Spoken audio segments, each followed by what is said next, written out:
Capek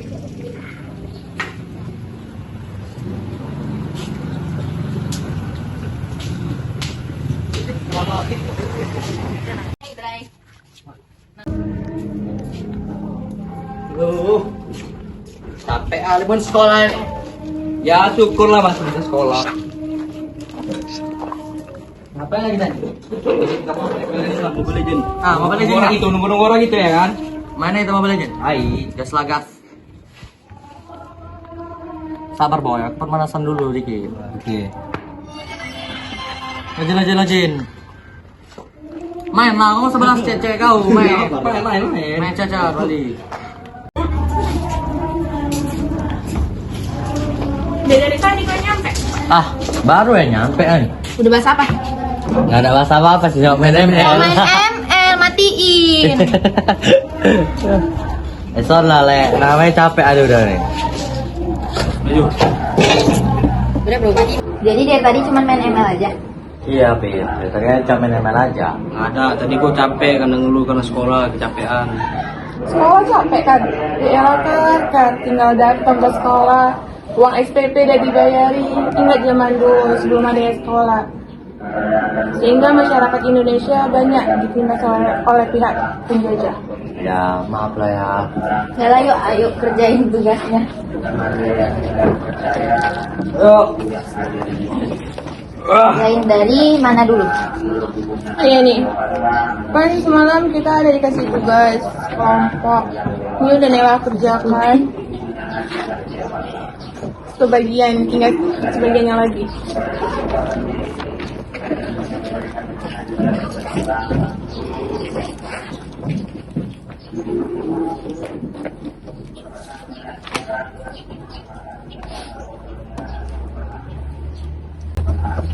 Bosan bun belajar. Kita main game aja yuk. Gimana Pak ML? Iya.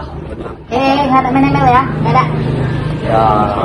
Gimana kalau kita main game spin atau pulpen aja? Baru. Kita putar, nanti kalau siapa ke arah dia yang jawab pertanyaannya. Udah boleh. Ya, gas.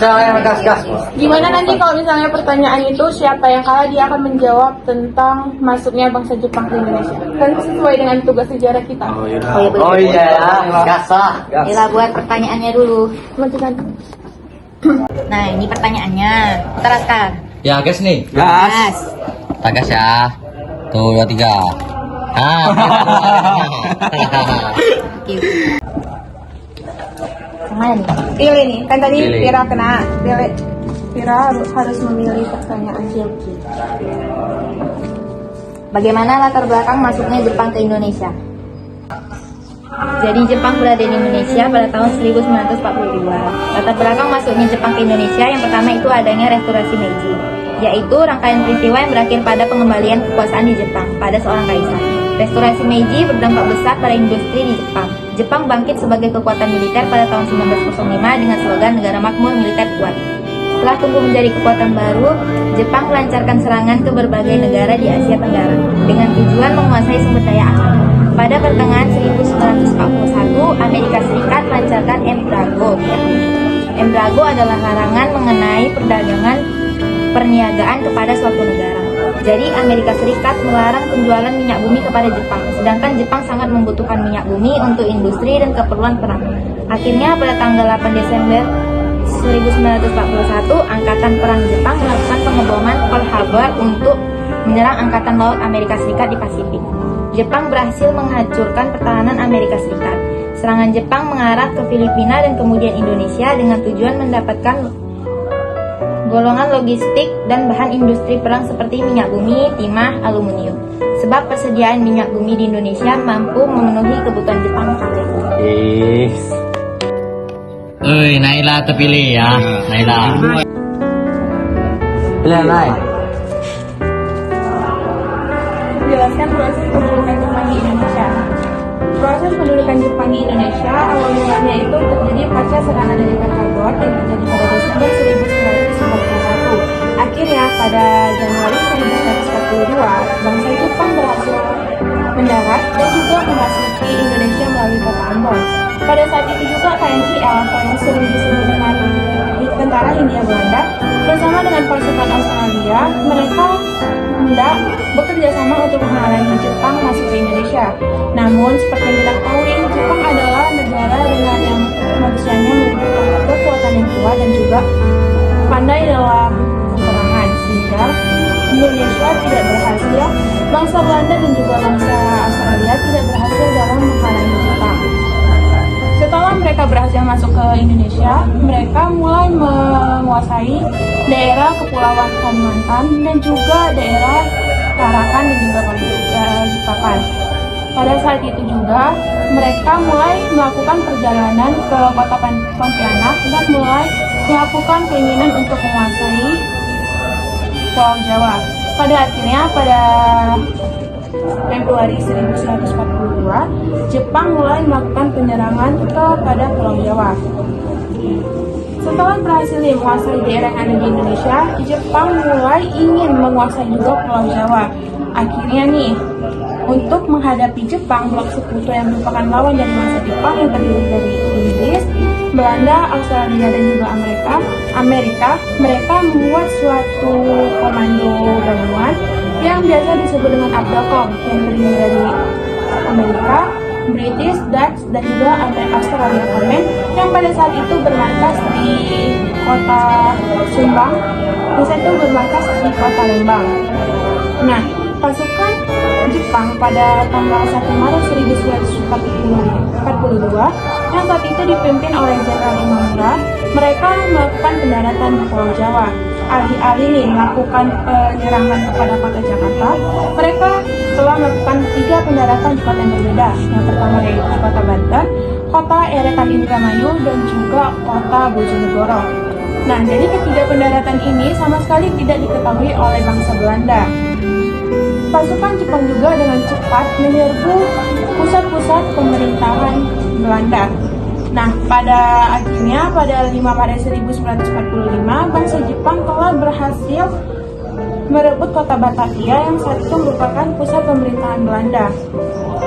Setelah berhasil merebut kota Batavia, bangsa Jepang juga ingin merebut kota Bui Tanjung yang sekarang disebut dengan kota Bogor. Nah, setelah mereka menguasai beberapa daerah di Indonesia, mereka juga ingin menguasai seluruh daerah yang ada di Indonesia. Mereka menguasai daerah di Indonesia itu hampir sama sekali tanpa adanya suatu perlawanan. Karena apa? Ya karena tadi bangsa Jepang adalah bangsa yang sangat kuat. Akhirnya, pada tanggal 8 Februari 1945, bangsa Belanda menyerahkan Pulau Jawa kepada Jepang. Penyerahan tidak bersyarat ini pun ditandatangani oleh Jenderal Terkuten yang saat itu merupakan wakil dari pasukan Belanda dan juga Jenderal Imamura yang merupakan wakil dari pasukan Jepang. Penandatanganan ini pun diadakan di Kalijati, Kota Subang. Maka peristiwa ini disebut sebagai Kapitualis Kalijati. Nah, dengan terjadinya peristiwa ini, maka bangsa Indonesia bebas dari jajahan Belanda, namun bangsa Indonesia masuk ke dalam bawahan Jepang atau di bawah naungan kekuasaan Jepang. Jadi inilah proses dari penduduknya bangsa Jepang yang ada di Indonesia. Nah, Johannes. Maju. Dah, Jo, pilih Jo. Jo, pilih Jo.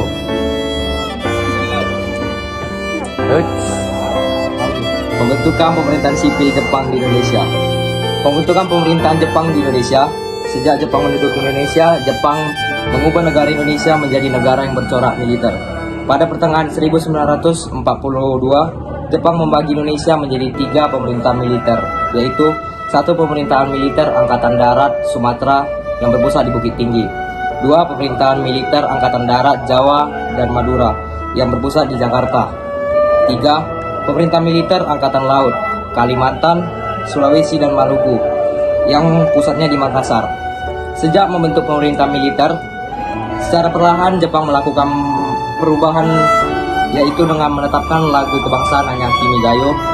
Rakyat Indonesia dilarang mengibarkan bendera merah putih dan rakyat Indonesia harus merayakan hari raya Tonke. Tonke apa? Tenko Setsu. Oke, salah. Yaitu lahirnya Kaisar Hirohito. Dah, tetap. Sekarang terpilih Paldi. Hei. Dah, Paldi. Apa tuh? Bagaimana pemerintahan militer Jepang di Indonesia? Nah, kau mau ngapal apa mau baca? Baca aja lah. Baca, ya udah baca. Nih. Pembentukan pemerintahan sipil Jepang di Indonesia pada Agustus 1942, Jepang membentuk pemerintahan sipil melalui ketetapan Undang-Undang Nomor 28, di mana susunan pemerintahan daerah berupa 1. Su yang artinya keresidenan, 2. Si yang artinya kota, Ken yang artinya kabupaten, 4. Gun yang artinya kewedanan, 5. Son yang artinya kecamatan, dan 6. Ku artinya kelurahan. Su atau keresidenan pada saat ini kita kenal dengan provinsi, sedangkan gun atau kewedanan saat ini kita sudah tidak ada lagi. Dan itu Jepang juga membentuk Tonarigumi yang sekarang kita kenal sebut dengan RT. Tonarigumi berbentuk dengan tujuan untuk mengawasi gerak-gerik rakyat agar dapat dipantau oleh pemerintahan Jepang. Tap. Yo, sekarang askar terakhir. Aduh, aku malah masih main. Lanjut. Nah, Jadi karena pertanyaannya ini tinggal 1, jadi untuk pertanyaan Askar diterima aja ya apapun. ya isinya. apa tanya? Tentang sambutan bangsa Indonesia terhadap kedatangan bangsa Jepang. Tentang sambutan Bangsa Indonesia kepada bahasa Indonesia kepada bangsa Jepang. Oh, tahu aku. Sabar ya. Jangan main HP aja lah. Ya. Jawab. Iya, Sambil jawabnya. Ya. Sambutan rakyat Indonesia kala itu sangat senang. Sebab rakyat Indonesia memandang Jepang itu sebagai saudara tua karena memiliki latar belakang sama bangsa Asia ya kan. Baru itu rakyat Indonesia juga meyakini bahwa Jepang dapat membebaskan Indonesia dari kekuasaan Belanda yang menjajah selama ratusan tahun. Selain itu, ada pula faktor kepercayaan ramalan Jayabaya sehingga rakyat simpati pada Jepang.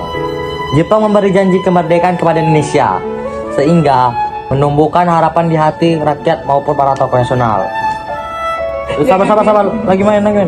Nah, ini lanjut ya. Padahal Jepang ingin menggunakan rakyat Indonesia yang masuk dalam organisasi semi militer dan militer mereka untuk ikut berperang melawan Amerika Serikat dan sekutu di tengah perang. Di sisi lain, pemerintah Jepang juga menyebarkan propaganda berupa dukungan kepada rakyat Indonesia untuk merdeka seperti membenci Belanda. Ya, memperbolehkan berkibarnya bendera merah putih dan mendengarkan lagu Indonesia Raya. Sedikit lagi, Boy. Nah, Jepang juga menyebarkan propaganda gerakan 3A, yaitu Jepang Pelindung Asia, Jepang Memimpin Asia, dan Jepang Cahaya Asia. Propaganda ini selalu menekankan bahwa Jepang mendukung Indonesia sebagai sesama bangsa Asia. Kalau nggak salah ya. Tak ketinggalan, Jepang juga berusaha mencuri hati rakyat Indonesia dengan menghadirkan berbagai organisasi seperti Putra Jawa Hokaki. OKK ya, OKK. Sampai Badan Penyelidik Usaha Persiapan Kemerdekaan Indonesia, yaitu BPUPKI, yang bertugas untuk menyiapkan hal-hal dibutuhkan Indonesia untuk merdeka. Kalau nggak salah gitu sih, betul ya? Iya. Sabar ya, aku lanjut dulu. Seru juga, selesai juga game kita ya. Seru juga ya, main-main sambil belajar. Kalau gini kan jadi mudah belajar. Udahlah, ayo kerjain lagi. Ya, udah tanggung banyak lagi rupanya. Ya, sedikit lagi. Lumayan. Saya lah kalau itu. Gas. Udah amat lagi nih ini baru ngerjain. Yalah. Nilai aja. Nanti kalau bosan main lagi.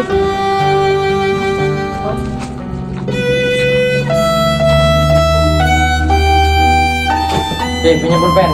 Nah, Ntar ya.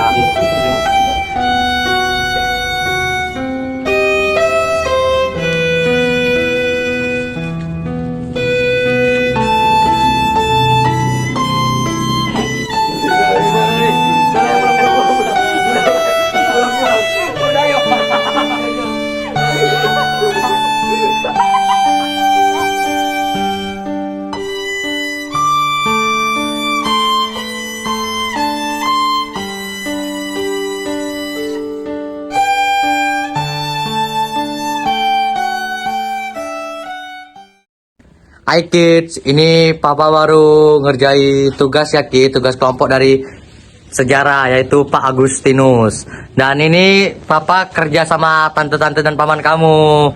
Dan kami sudah selesai. Terima kasih. Dadah.